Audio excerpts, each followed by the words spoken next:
Hi everyone, स्वागत है आप सबका आपके अपने चैनल पेयर्स क्लासेस में। आज के इस लेक्चर में हम सब देखेंगे क्लास 10th मैथ। इसके पहले वाले लेक्चर में हम सब प्रश्नावली 12.1 का एक उदाहरण 12.2 ना 12.2 का एक उदाहरण यानी उदाहरण नंबर 5 कंप्लीट कर चुके थे। आज हम लोग देखते हैं एग्जाम्पल नंबर 6। एग्जाम्पल नंबर 6 में क्या बोला है, एक जूस बेचने वाले अपने ग्राहकों को आकृति 12.13 में दर्शाए गिलासों में जूस देता था। बेलनाकार गिलास का आंतरिक व्यास 5 सेंटीमीटर था, परंतु गिलास के निचले आधार में एक उभरा हुआ अर्धगोला था जिससे गिलास की धारिता कम हो जाती थी। यदि एक गिलास की ऊंचाई 10 सेंटीमीटर थी तो गिलास की आभासी धारिता तथा उसकी वास्तविक धारिता ज्ञात कीजिए। ध्यान से देखो, एक गिलास था, वह गिलास आपका किस आकार का है, बेलनाकार ना, बेलनाकार एक आपका क्या था, गिलास था। तो अगर और इस गिलास की ऊंचाई आपको सवाल में दिया है ना, इस गिलास की ऊंचाई कितनी दी है, 10 सेंटीमीटर।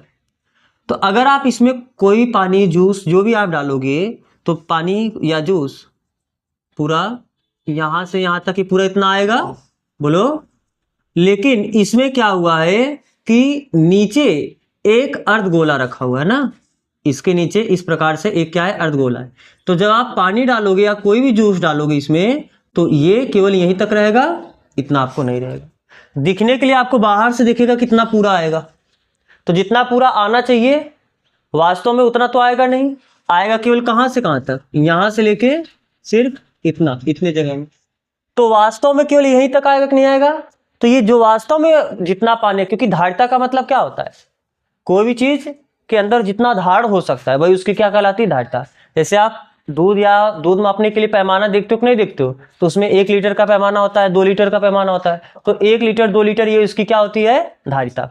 ये उसकी क्या होती है, धारिता। धारिता का मतलब किसी भी वस्तु के अंदर कितना, वो वस्तु कितना अपने अंदर धारण कर सकता है द्रव्य को, वह उसकी क्या कहलाती है, धारिता।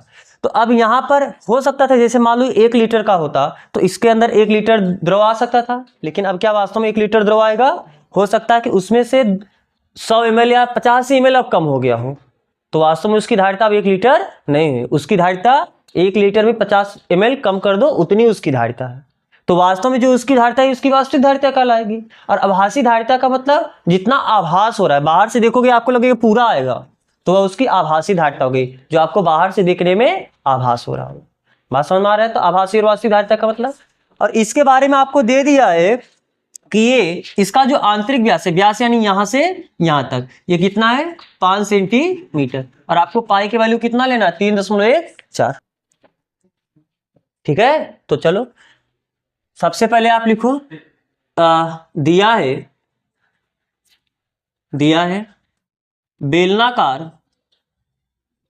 भाग की ऊंचाई, बेलनाकार भाग की ऊंचाई कितनी है, पूरा 10 सेंटीमीटर है। और इसके आधार की त्रिज्या, बेलनाकार भाग के आधार की त्रिज्या, अब बताओ, पहले आपको त्रिज्या नहीं दिया, आपको क्या दिया है, व्यास दिया। तो पहले आप व्यास लिख लो, उसके आधार पे कि व्यास बराबर कितना है, 5 सेंटीमीटर। तो दिस इंप्लाइज दैट बेलनाकार भाग के आधार की त्रिज्या कितनी हो जाएगी, 5/2 सेंटीमीटर। क्यों, क्योंकि त्रिज्या तो व्यास का आधा ही होता है ना। तो अगर त्रिज्या पूरा 5 सेंटीमीटर तो व्यास 5/2 ही होगा, उसका आधा ही होगा। तो आपने एक बेलन के लिए बात कर लिया, और आपको बोला कि नीचे से एक अर्धगोला उभरा हुआ है ना, तो अर्धगोले के बारे में बात करना है। अर्धगोला हो या गोला हो, इसके लिए केवल एक ही चीज आपको चाहिए, त्रिज्या। इसके लिए केवल त्रिज्या होती है ना, तो आप क्या लिखोगे, अर्धगोले की त्रिज्या। अर्धगोले की त्रिज्या r बराबर कितना होता है, अरे अर्धगोले की त्रिज्या यही होगा जो बेलनाकार भाग का त्रिज्या होगा। तो बेलनाकार भाग की त्रिज्या कितनी होगी, 5/2 सेंटीमीटर। यहाँ तक कोई दिक्कत नहीं है ना। अब हमको चाहिए क्या, इस गिलास की वास्तविक धारिता और गिलास की आभासी धारिता। ठीक है, तो अब हमें इस गिलास की वास्तविक धारिता और आभासी धारिता लिखनी है।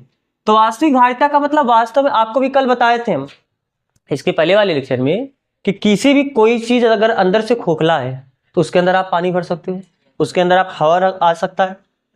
कभी आपसे पूछे कितना जल आ सकता है, कितना जूस आ सकता है, कितना हवा भर सकते हो, उसके लिए आप क्या मानोगे? उसको पूरा अंदर से ठोस मानते हो, उसका क्या निकाल लो आयतन। तो जितना उसका आयतन होगा उतना पानी उतना हवा उसमें आ सकता है। बात समझ में आ रहा है ना?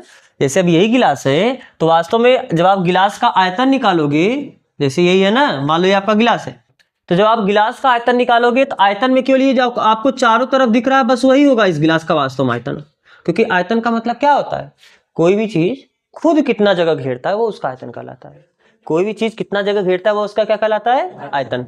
तो ये गिलास कितना जगह घेरेगा? ये आपको जो चारों तरफ उसका वो दिखेगा ऊपर वाला सा एरिया, और प्लस चारों तरफ से आपको उसका कांच का ग्लास होगा, प्लास्टिक का जिस भी चीज का ग्लास होगा आपको चारों तरफ वो दिख रहा होगा। बाकी अंदर से तो खोखला होगा ना, तो उसके आयतन का तो हिस्सा नहीं होगा, क्योंकि आयतन का मतलब खुद कितना जगह घेर के बैठा है। तो अंदर तो हवा है तो वो उसका आयतन में नहीं आएगा। लेकिन अब अगर हमको ये चाहिए कि उसके अंदर कितना हवा आ सकता है तो हम क्या मान लेंगे? इसको पूरा क्या मान लेंगे? एकदम ठोस। और ठोस मानते इसका क्या निकाल लेंगे? आयतन। तो जितना ठोस मानने के बाद इसका आयतन आएगा उतना हवा आ सकता है।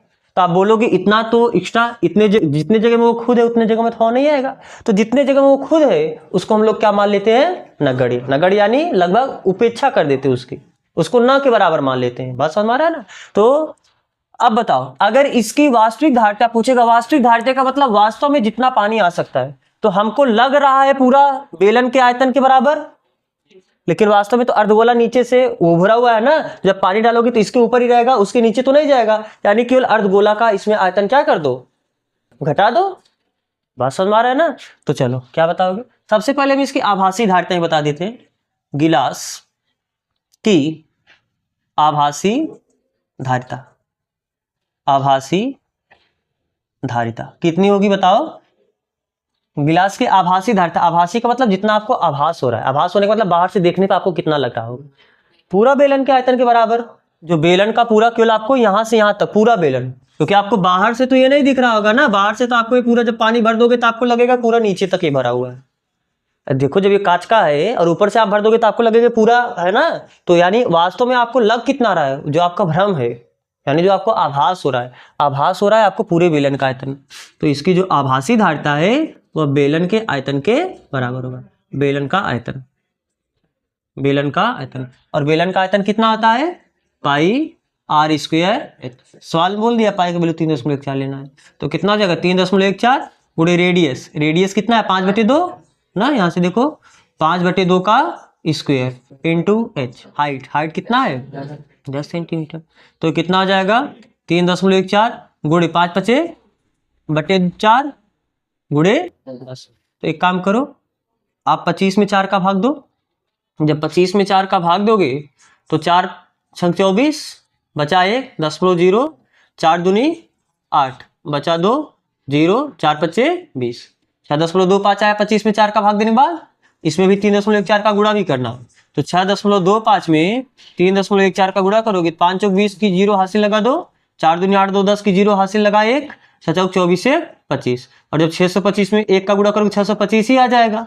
और बाकी यहाँ पर 5 15 के 5 हासिल लगा 1, 3 दूनी 6 7 और 6 3 18, 0 5 5 5 10 2 12 की 2 हासिल लगा 1, 6 6 12 1 13, 13 2 15, 15 1 16 की 6 हासिल लगा 1, 8 1 9 1। तो दशमलव के बाद 2 अंक, दशमलव के बाद 2 अंक, तो दशमलव के बाद कितना आ जाएगा? 4 अंक। यानी ये 19.6250 आएगा। लेकिन अभी गुणे क्या है? 10। और जब 10 का गुणा करोगे दशमलव के अंक इधर खिसक जाएगा, तो यानी कितना आ जाएगा? 196.250। समझ में आया बात ना? और ये क्या सब सेंटीमीटर में दिया है, तो ये सेंटीमीटर घाते 3 आएगा, यानी सेंटीमीटर क्यूब। ये इसकी क्या हुई? आभासी धारिता। लेकिन आपको इसकी वास्तविक धारिता भी चाहिए।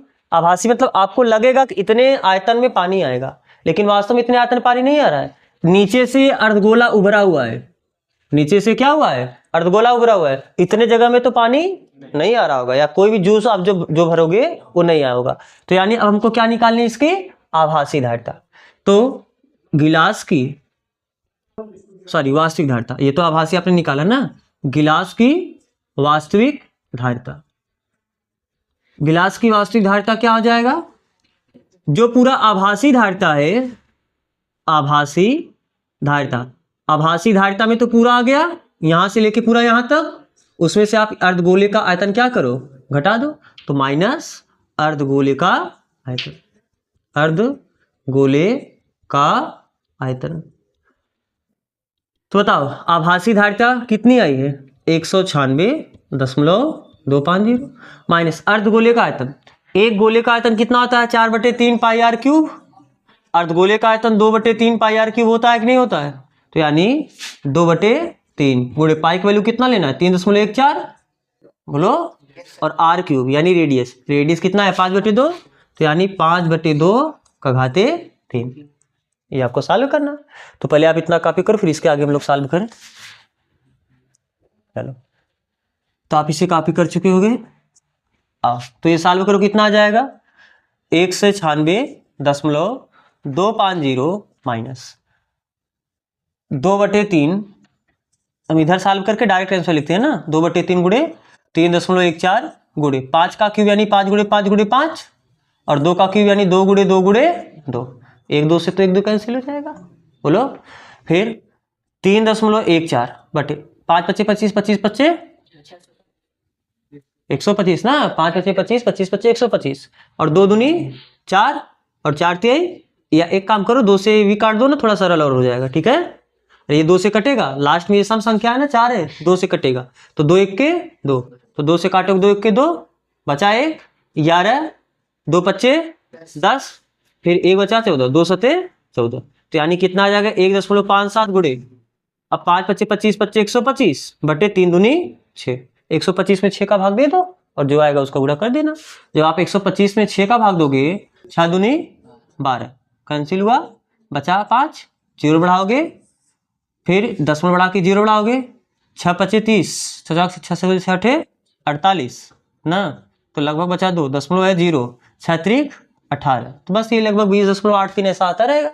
तो इसका जब भाग दिया कितना आया? 20.83 आया ना, ये दशमलव है 20, और इसमें भी कितने का गुणा करना है आपको? 157 का, यानी 1.57 का। तो 1.57 का जब गुणा करोगे तो कितना आ जाएगा?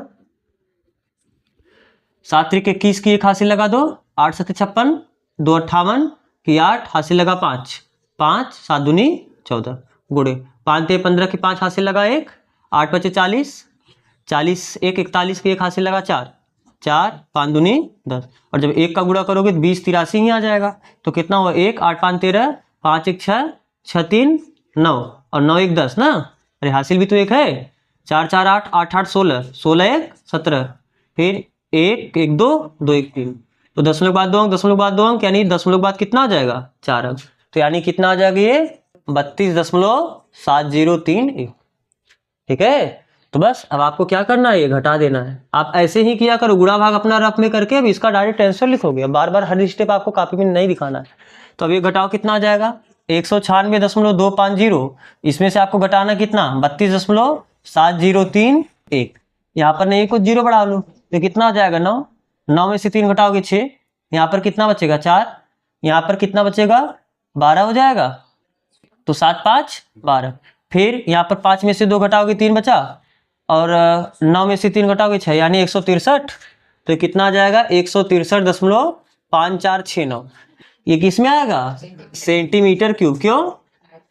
आयतन है, सब सेंटीमीटर दिया तो सेंटीमीटर घाते 3 में आएगा। देखो जब भी क्षेत्रफल का बात आएगा, नहीं धारिता है वो, अगर स्क्वायर दिया तो गलत दिया है, क्योंकि धारिता है, आयतन हो, ये आपका क्या है? आयतन जो आपका क्षेत्रफल होता है वो उसका वर्ग मीटर, वर्ग इकाई, यानी अगर मीटर में सब डेटा लियो तो वर्ग मीटर आएगा, यानी मीटर स्क्वायर आएगा, सेंटीमीटर लियो सेंटीमीटर स्क्वायर आएगा। तो जब क्षेत्रफल का बात आएगा तो वो स्क्वायर में होता है, और जब आयतन का बात आएगा तो लंबाई गुणे चौड़ाई गुणे ऊंचाई होता है ना, मीटर मीटर मीटर, यानी मीटर घाते 3, और सेंटीमीटर दिया सब सेंटीमीटर घाते 3 होगा। ठीक है, तो आपको ये कॉपी करना, आप इसी को भी कॉपी कर लो, फिर हम देखते हैं इसका अगला क्वेश्चन। तो आप इसे कॉपी कर चुके होंगे। एग्जाम्पल नंबर 7, एग्जाम्पल नंबर 7 में क्या बोला है? एक ठोस खिलौना एक अर्धगोले के आकार का है जिस पर एक लंबवृत्तीय शंकु आरोपित है। आप फिगर देखते रहो, एक आपका खिलौना है वो अर्धगोले के आकार का है, इस अर्धगोले के ऊपर देख रहे हो ना, एक शंकु रखा गया है। बोलो, इस शंकु की ऊंचाई, आपको शंकु की ऊंचाई दे दी है 2 सेंटीमीटर। चलो पहले बना ही लो। ये आपका क्या है, इस तरीके से आपको अर्धगोला दिया है और इस अर्धगोले के ऊपर क्या गया है, एक शंकु रखा है। इस शंकु की ऊंचाई आपको कितनी दी है, 2 सेंटीमीटर। यानी ये आपको क्या दी, थोड़ा फिगर हल्का इधर कम हुआ एरिया, इधर ज्यादा हुआ, समझ लेना। ये कितना है, 2 सेंटीमीटर। और आधार का व्यास 4 सेंटीमीटर। आधार का व्यास यानी ये पूरा, तो अगर ये पूरा 4 सेंटीमीटर तो त्रिज्या तो आपको पता चल जाएगा। और जितना शंकु के आधार का व्यास होगा उतना ही अर्धगोले का भी व्यास होगा, क्योंकि उसी के तो ऊपर अध्यारोपित है। इस खिलौने का आयतन निर्धारित कीजिए। ये जो खिलौना है ये कैसा खिलौना है, ऐसा खिलौना, ठीक है, जो भी खिलौना है, इस खिलौने को आपको क्या बताना है, आयतन। तो खिलौने का आयतन बता लोगे। खिलौने का आयतन कितना होगा, शंकु के आयतन में अर्धगोले का आयतन जोड़ दो, बस। अब यहाँ पर आप क्षेत्रफल मत देखो, आपको क्या दिखेगा। अगर पूछता इस खिलौने का क्षेत्रफल बताओ, आपको कहीं नहीं बोलेगा वक्र पृष्ठीय क्षेत्रफल बताओ या कुल पृष्ठीय क्षेत्रफल बताओ, केवल आपको सीधा ये पूछ लेगा इस खिलौने का क्षेत्रफल बताओ। तो आपको इस खिलौने का क्या क्या दिख रहा होगा, एक तो मुड़ा हुआ क्षेत्रफल दिखेगा जो कि वक्र पृष्ठीय क्षेत्रफल होगा, और एक अर्धगोले का मुड़ा हुआ क्षेत्रफल दिखेगा, यानी इसका वक्र पृष्ठीय क्षेत्रफल प्लस इसका वक्र पृष्ठीय क्षेत्रफल। फिलहाल इसका आयतन पूछा है खिलौने का, तो खिलौना इन दोनों से मिलकर बना हुआ है, तो इसका आयतन प्लस इसका आयतन, ये हो गया पूरा खिलौने का आयतन। फिर इसके बाद भी आपको सवाल में इतना ही नहीं, और ये भी बोला है, यदि एक लंबवृत्तीय बेलन इस खिलौने के परिगत हो।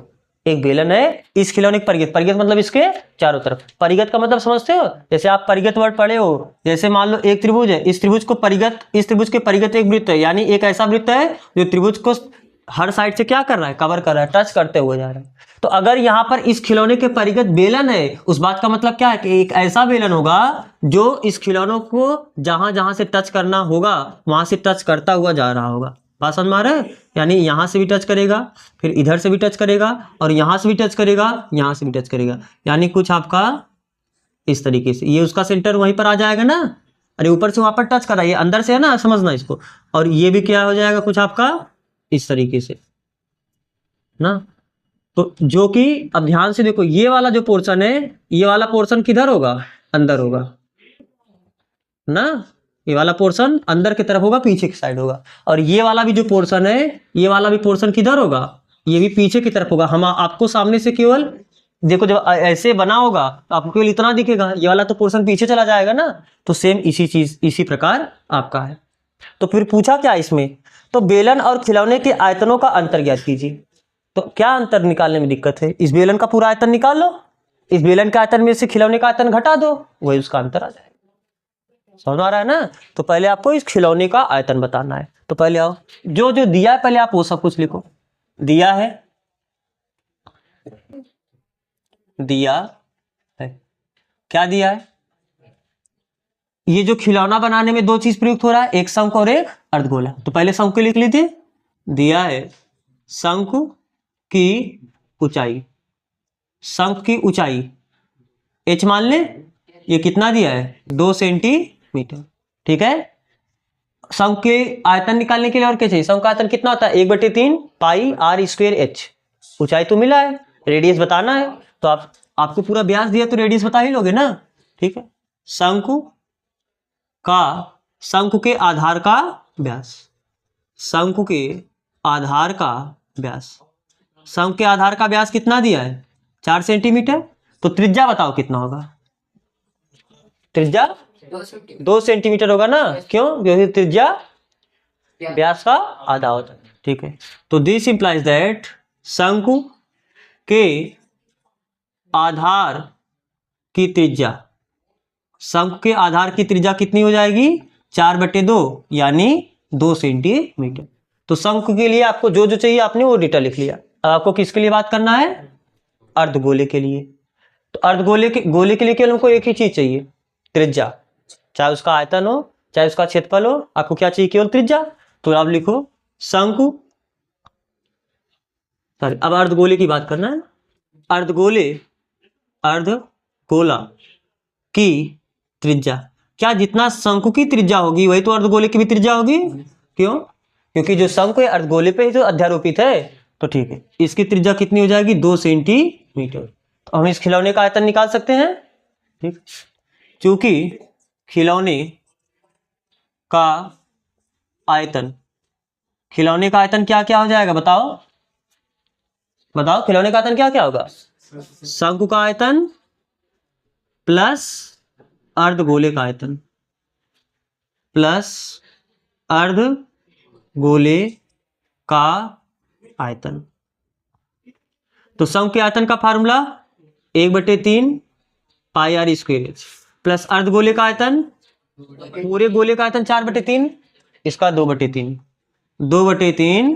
पाई आर क्यूब होता है। ठीक है, तो बताओ 1/3 पाई की वैल्यू कितना, सवाल में कहीं नहीं दिया था, आप 22/7 ही लो, गुणे रेडियस कितना दिया है 2, तो 2 का स्क्वायर इंटू हाइट कितना है 2, सवाल में नहीं दिया 3.14 लेना, सवाल में दिया है 3.14 लेना ना, सवाल में दिया है 3.14 लेना। ठीक है, गुणे 3.14 प्लस 2/3 गुणे पाई की वैल्यू कितना है 3.14 लेना है, और आर क्यूब, आर यानी 2 है तो 2 का क्यूब। तो आप पहले जितना कॉमन ले सको कॉमन ले लो, 3 यहाँ पर भी 3 यहाँ पर ये, तो 1/3 हम कॉमन ले रहे हैं, इधर सुनो, फिर 3.14 यहाँ पर भी 3.14 है तो 3.14 भी हम कॉमन लिए, बोलो 2 का स्क्वायर और 2 का पावर 1 मिलकर 2 का पावर 3 हो जाएगा, और 2 का पावर 3 यहाँ पर भी है, हम 2 का पावर 3 कॉमन ले, 2 का पावर 3 का मतलब 8, 2 दूनी 4 दूनी 8 ही होगा ना, तो हम यहाँ पर 8 भी कॉमन लिए। अब बचा क्या, यहाँ से 1/3 बाहर, 3.14 बाहर, 8 भी बाहर है, तो यहाँ पर कुछ नहीं बचा, तो कितना बचा 1। यहाँ से देखो 3 बाहर है, 3.14 बाहर है, और 2 का क्यूब 8 बाहर है, तो यहाँ से 2 बचा है अभी, यहाँ पर ना, यहाँ पर 2 बचा है।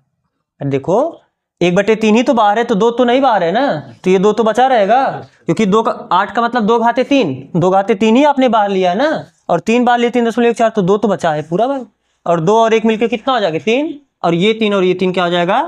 अब आपका ये जो बचा इसका गुणा कर दो, तो गुणा करो कितना आ जाएगा, 8 चौक 32 के 2 हासिल लगाओ 3, 8 1 के 8, 9 10 11 की 1 हासिल लगाओ 1, और 8 3 24, 24 से 25, 10 के बाद 2 अंक है, तो 10 के बाद 2 अंक लगा दो, यानी 25.12, बात समझ में आ रहा है ना। और ये किस में आ जाएगा, सेंटीमीटर सॉरी क्यूब में, क्योंकि ये आपने क्या निकाला है, आयतन निकाला है। ये क्या है, खिलौना यानी ये जो शंकु और जो अर्धगोला है इसको मिला के जो बना, ये आपका क्या है, शंकु है, खिलौना है। इस खिलौने का आयतन कितना है, 25.12 सेंटीमीटर क्यूब। अब हमको क्या पूछा है कि इस खिलौने के परिगत क्या है, एक बेलन है, इस बेलन के आयतन में और इस खिलौने के आयतन में अंतर कितना होगा। तो पहले आप क्या करोगे, इस बेलन का आयतन निकालोगे। चलो अब बताओ, यहां पर बेलन का आयतन, खिलौने के परिगत, एक लाइन और लिख दो, खिलौने के परिगत बेलन का आयतन, खिलौने के परिगत बेलन का आयतन, बेलन का आयतन कितना होता है, पाई आर स्क्वायर एच। इसको कुछ समीकरण मान लो भी, सब कुछ नहीं समीकरण माने हो, मान लेते समीकरण नंबर 1। समीकरण क्यों माने हमने, क्योंकि इस बेलन का ना तो हम ऊंचाई कहीं लिखे ना तो त्रिज्या कहीं लिखे हैं, तो पहले हम उसकी त्रिज्या और ऊंचाई बताएंगे। तो बेलन की ऊंचाई कितनी हो जाएगी, बेलन की ऊंचाई, ध्यान से इधर देखो, बेलन की ऊंचाई कितनी, शंकु की ऊंचाई प्लस इतना, और ये त्रिज्या के ही तो बराबर होगा, तो यानी शंकु की ऊंचाई, ध्यान समझना, अगर दिक्कत होगा तो बोलना, शंकु की ऊंचाई प्लस ये जो अर्धगोला है, अर्धगोले की त्रिज्या, अर्धगोले की त्रिज्या, बेलन की ऊंचाई कितनी, शंकु की ऊंचाई कितनी है 2 सेंटीमीटर, प्लस अर्धगोले की त्रिज्या, क्योंकि सब, अरे 4 सेंटीमीटर यहां से यहां तक ही पूरा व्यास है, तो त्रिज्या 2 ही होगा, इधर ये भी कितना होगा 2, तो कितनी हो जाएगी 2 सेंटीमीटर, यानी बेलन की ऊंचाई कितनी हुई 4 सेंटीमीटर। ठीक है, अब बेलन की त्रिज्या बताओ कितनी होगी, बेलन की त्रिज्या, बेलन की त्रिज्या देखो, जो अर्धगोले का त्रिज्या होगा वही तो बेलन का भी त्रिज्या होगा, तो बेलन का ये भी कितनी हो जाएगी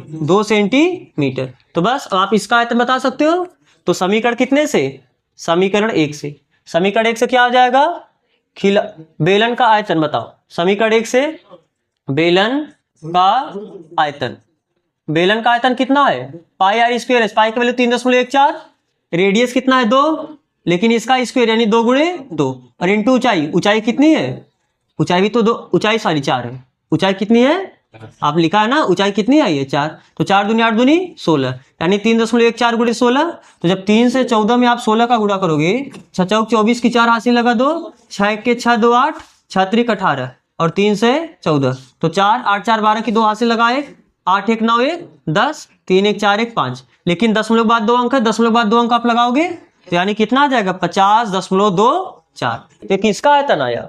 बेलन का आयतन। किसका आयतन है? बेलन का आयतन। हमको इस बेलन के आयतन और खिलौने के आयतन में अंतर चाहिए, तो खिलौने का आयतन कितना आया है 25.12 ना। ठीक है, तो एक बस लाइन और आपको लिखना है कि बेलन के आयतन तथा खिलौने के आयतन में अंतर।